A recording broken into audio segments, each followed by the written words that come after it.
they have big shoes to fill because Deborah Yeah, was there with you side by side with everything you guys went through with your work and the grief and that one young man that you lost, that yeah, was so pivotal. yeah. Yeah, I think he a volunteer at the Mounties, or what was. No, the connection was we were in a small, or I at that time point, I guess we both were sort of. The connection was that we had a men's hockey team that was going to, yeah, so it was going to go down the highway and play the neighboring community. And he's just a young lad at 16 years of age, made the team, went home to tell his parents how excited he was that he'd been selected, thinking that they would reciprocate, only to find out that they had been drinking all afternoon and were drunk beyond recognition. So, and he was so distraught by that that he ended up going into the bedroom or one of the rooms where they kept the firearms, and he took a firearm and took his own life, death by suicide. So, and then I had to transport his his remains, his body, to the closest morgue, which was 8 hours minus 40 gravel roads. The whole, if you could paint a picture of, like, if you could paint a picture where you could say, gee, I hope that never happens to anyone else, that was the kind of scenario.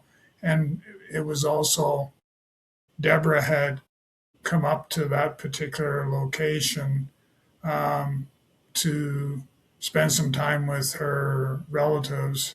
And then she ends up getting work, and then she ends up getting sort of the tap on the shoulder to go with me to make the trip out. No one else wanted to, so it was kind of, oh, too bad you got the short straw. But I think she wanted to, right? I feel like when you Yeah, and I spoke back like last time that she did it voluntarily, and I feel like you mentioned that trip drew you guys closer together. it did. It really did. It gave her a chance to see what her future, because at that stage, I think I had proposed already, and so then she went with me, and I think at that stage it gave her the chance to sort of see what the life of a wife was going to be like.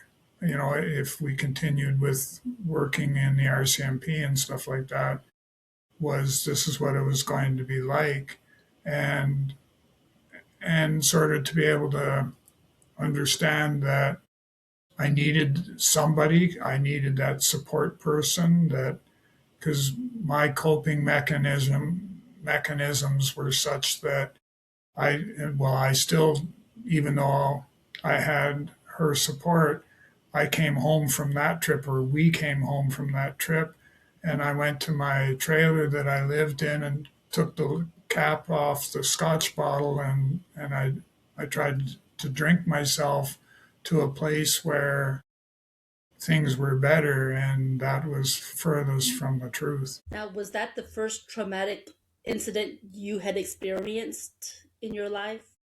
No, no, there was significant others. It was the first one with Deborah playing a part or a role.